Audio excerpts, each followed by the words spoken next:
More details about a government plan to review public sector medical service fees.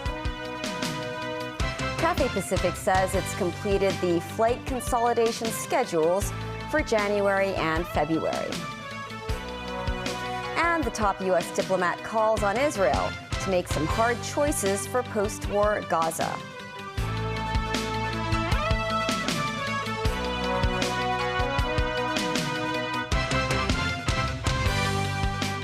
Hello and welcome to TVB News. In an interview with TVB News, Secretary for Health Lo Chung-mau suggested raising fees for accident and emergency services to prevent the system from being abused. Lo also revealed he will review the fees for general outpatient clinics as well and ensure they are genuinely helping those in need. Timothy Lee has our top story. The government is currently conducting a review of fees at public hospitals, including those at the Accident and Emergency Department. The charge for A&E services may rise from the current $180 to figures similar to that of family doctors for less serious cases, while those in critical condition may be charged less. 面對住我哋而家個醫療人手。 This, as Secretary for Health Lo Chung-mau emphasized that the A&E department does not have patient quotas nor require registration, and that an increase in fees will help ensure the proper use of resources. Lo added that given tight manpower in the department, those who abuse A&E services to treat minor problems could turn them into just another general outpatient clinic. He does not want A&E departments to become such clinics. The health chief said he will also review fees for other public hospital services, stressing that general outpatient clinics need to change so that they are genuinely helping those in need in the community. Meanwhile, a nurses' union feared the fee adjustment scheme will increase tension between nurses and doctors as well as patients. Many of the patients, of course, in the angle of the patients, they are always say that I am more urgent than the others. They always want to attend the doctor in the priority. We think that to adjust the payment to attend A&E will increase the pressure of the nurses, because we can foresee that there will be more conflicts between the medical staff and the nurses. We don't want the citizens to have an idea that if I pay more for attending A&E, then they will be misunderstanding that they will be seen by the doctors in a shorter time. So said she still supported the fee adjustment, but said she hopes health authorities will clarify their triage guidelines. Timothy Lee, TVB News. On the 9th day of former media tycoon Jimmy Lai's national security trial, the prosecution read out written evidence submitted by the police. Lai earlier pleaded not guilty to 1 count of sedition and 2 charges related to the national security law. Mimmo Singai reports. A heavy police presence outside West Kowloon Law Court today as the high-profile trial of Jimmy Lai entered its 9th day. The prosecution first read out the written evidence submitted by the police, which was related to the financial investigation. The court was told that Lai had 3 bank accounts, 2 at HSBC and 1 at Standard Chartered Bank. Between 2013 and 2020, Lai transferred $181 million to his assistant Mark Simon. Over half of the sum was later transferred to the local pro-democracy camp. For instance, the Civic Party received $22,000 in 2014, and the Democratic Party received $3 million in 2016. Colonel Joseph Tanyakwon also received $3.5 million. The investigation also focused on the financial relationship between Lai and his associates, such as Andy Lee, a member of the SWHK group. Police said Lee had 6 foreign currency bank accounts. After several rounds of crowdfunding starting from June 2019, Lee received multiple donations, including $6.15 million from a U.S. company. In November 2019, Lai's assistant Mark Simon also transferred $500,000 to Lee. Lee paid over $9.8 million to 20 local and overseas media outlets for international propaganda. The prosecution also played a series of recorded confessions of Lai made in front of the police after he was arrested. In those recordings, police showed Lai multiple news articles from Apple Daily and overseas media. Some of Lai's Twitter posts were also presented to him. Lai admitted he owned the Twitter account and he was the interviewee in those foreign media news articles. But when police asked him about the details of those interviews, the former media tycoon often replied, "I don't know, and I don't have anything to say." The trial has been adjourned until next Tuesday. News 9, TVB News. At West Kowloon Magistrates Court today, a man was sentenced to 3 months in prison for wearing a T-shirt with the Liberate Hong Kong slogan printed on it at the airport last year. The 26-year-old defendant had earlier pleaded guilty to 2 sedition charges. Chu Kai-pong was caught wearing clothing with a slogan on it while he was preparing to depart for Taiwan on November 27th last year. National Security Police searched his bag and found flags and T-shirts printed with similar slogans. Chief Magistrate Victor So said Chu's brazen act of wearing such clothing in public was more serious than spreading seditious messages online. Following days of heavy flight cancellations, Cathay Pacific Airways today admitted it had underestimated the number of pilots required over the Christmas and New Year holidays. The comment came after the chief executive, John Lee, said yesterday that he was highly concerned about the cancellations. Mimo Singhai reports.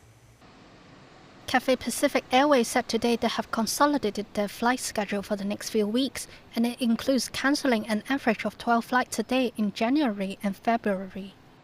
The city's flagship carrier today admitted the company had underestimated the number of pilots needed in reserve over the Christmas and New Year period. The company said the January pilot rosters were made in December, leading to insufficient manpower heading into this month. Meanwhile, the airline also said recent service disruptions do not meet standards expected by customers and the company. A task force will be established to investigate the matter and follow up on the issues, which will involve both the heads of operation and aviation service. Lawmaker Gary Chan, who is the chairman of the DAB party, was among the passengers affected by the flight cancellations. He said the airline should make public its investigation, adding the flight cancellations have affected Hong Kong's international image. A pilot association said the airline has been using fuel-saving Airbuses in their operations after the pandemic. News 9, TVB News.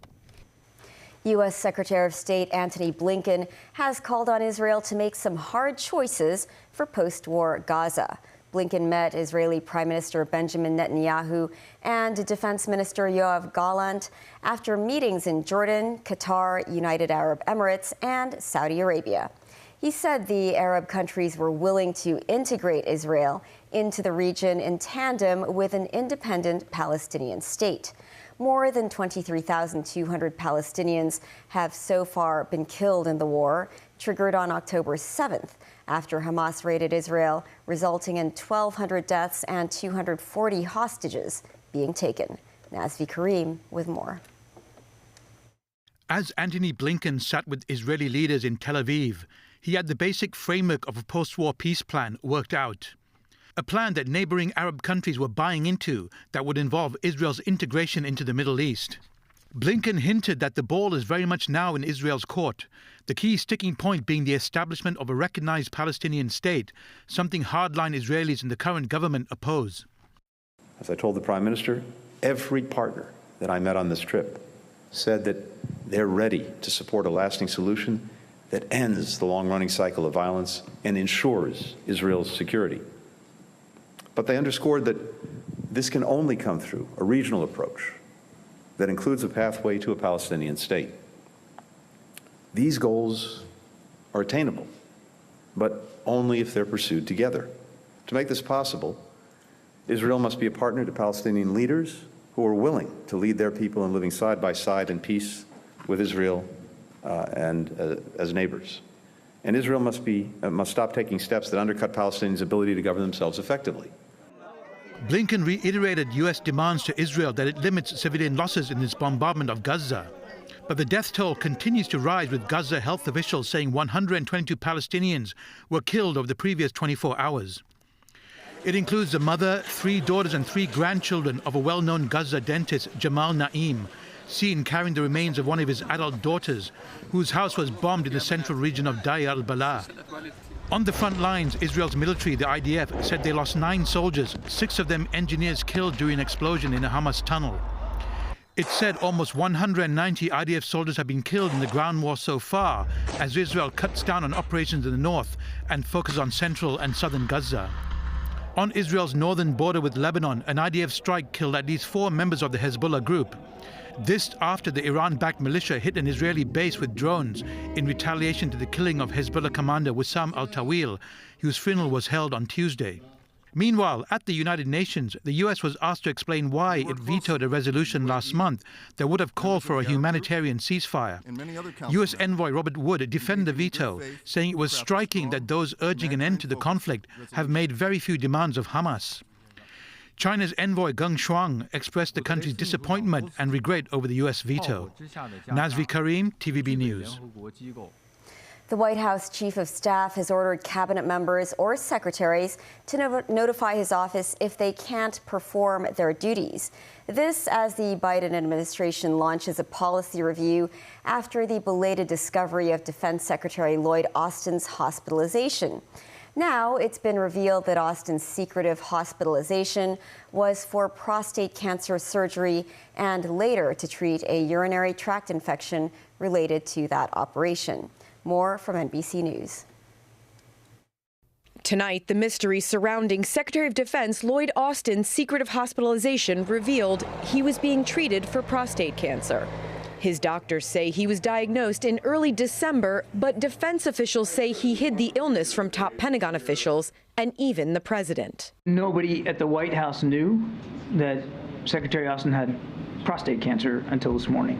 A statement from Walter Reed saying his surgical procedure on December 22nd was to treat and cure prostate cancer. They say he was under general anesthesia but released the next morning.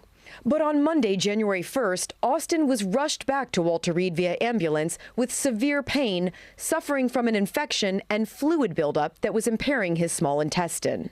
On Tuesday, January 2nd, Austin was admitted to the intensive care unit and transferred some authorities to his deputy, Kathleen Hicks, while she was on vacation in Puerto Rico.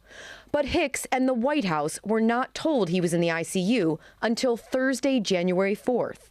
Members of Congress, senior Pentagon leaders, and the public were not informed until the night of Friday, January 5th. This guy shouldn't be in charge of our military now. Well, I'm going to continue calling for full disclosure. I'm calling for a full hearing. The Pentagon now reviewing who knew what, when, and why the White House wasn't told. Clearly, we could have done better, and we will do better. Austin's chief of staff now ordering that these officials be told when Austin transfers authority to Hicks and why. Austin remains hospitalized tonight, having now spent all of 2024 in the hospital. Doctors there saying he's expected to make a full recovery, but it can be a slow process.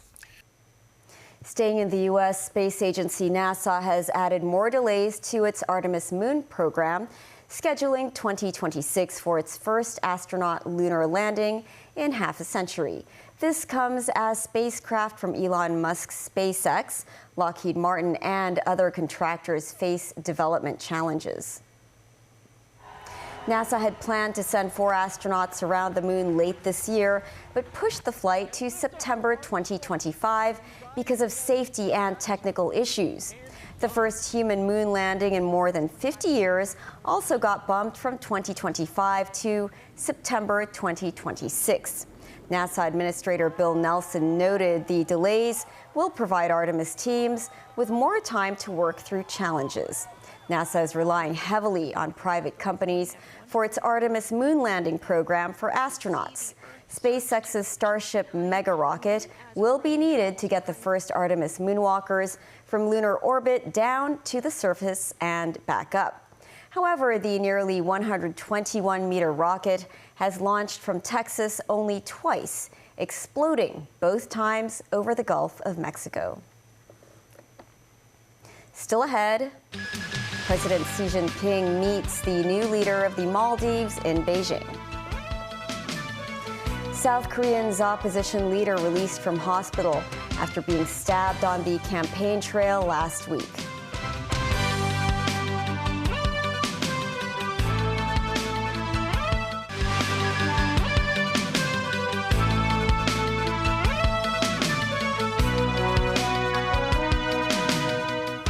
Welcome back to TVB News. Maldivian President Mohamed Muizzu arrived in Beijing today as he continued his first state visit to a foreign country since he took office in November last year. He held formal talks with President Xi Jinping in the capital, during which Xi pledged to push bilateral ties to a new level. The visit comes with tensions between the Maldives and India on the rise. Daniel Rao reports. Maldivian President Mohamed Muizzu has said he intends to promote economic, trade, tourism, investment and cultural cooperation with China during his state visit. He told Xinhua News that China is and will continue to be a key partner in the social and economic development of the Maldives. Muizzu added that the Maldives-China relationship is based on mutual respect, mutual trust and non-interference in each other's internal affairs, which are key international principles on which the global economic and political order is built and sustained. Muizzu said projects under the Belt and Road Initiative are vital to transforming his country's economic development. Muizzu met with President Xi Jinping in Beijing today. Xi told Muizzu that China is willing to make new plans to develop bilateral ties with the Maldives and push bilateral ties to a new level. Infrastructure and tourism deals are expected to be signed during his state visit. Muizzu's trip comes amid rising tensions between the Maldives and India. Muizzu became president of the Indian Ocean nation in November after winning on his India Out campaign platform. He called New Delhi's huge influence a threat to sovereignty and snubbed India as the destination for his first state visit. His government has since asked dozens of locally based Indian military personnel to leave. However, on Sunday, the Maldivian president suspended 3 of his deputy ministers for posting derogatory comments against India. The 3 were responding to Indian Prime Minister Narendra Modi's post on his official X account, promoting the pristine beaches of India's Lakshadweep archipelago for Indian travellers. Lakshadweep is off the southwestern coast of the Indian mainland and is similar to the Maldives. Danaral TV News. A South Korean opposition leader who was stabbed on the campaign trail was released from hospital today. Lee Jae-myung was stabbed in the neck last week in the southeastern city of Busan. Lee, leader of the main opposition Democratic Party, said he hoped his ordeal would end politics of hatred in the country. "I feel sorry for causing concerns for you, and I'd like to thank you. Our people saved me," Lee said as he left the Seoul National University Hospital. Lee, who underwent surgery to close a cut on his jugular vein, said he wants to return to politics of mutual respect. The January 2nd attack was condemned by all in South Korea, including President Yoon Suk-yeol. Busan police said the suspect wanted to prevent Lee, who faces corruption allegations, and his party from winning the election. Lee denies the allegations. Following the resignation of Chinese University President Rocky Tuan, several lawmakers who are also members of the university's council stressed adjustments made to the school's style of governance do not target individuals. And they said they respect Tuan's decision. Tan Ka-poi, Tommy Chung, and Lau Kwok-fan today thanked Tuan's leadership and years of service at the university. Regarding criticisms against Tuan's perceived support for student protesters during the 2019 social unrest, Chung said Tuan's departure is unrelated to such criticisms, stressing that he had resigned of his own accord. The University Council said the process of hiring a new president will take about 6 to 9 months. The city is continuing to lose teachers. More than 6,700 teachers left primary and secondary schools, kindergartens, and special needs schools in the last school year. That's a rise of 25% over the previous year. The loss of teachers was most evident in kindergartens, which saw 19% of teachers with fewer than 10 years experience leaving. 8.5% of teachers left public primary schools, and 9.8% left public secondary schools. Secretary for Education Christine Choi said authorities have created a stable environment and improved career prospects for teachers in recent years. But she added as the number of students drops, the demand for teachers will also decline. That is the news. Thanks for watching. Bye for now.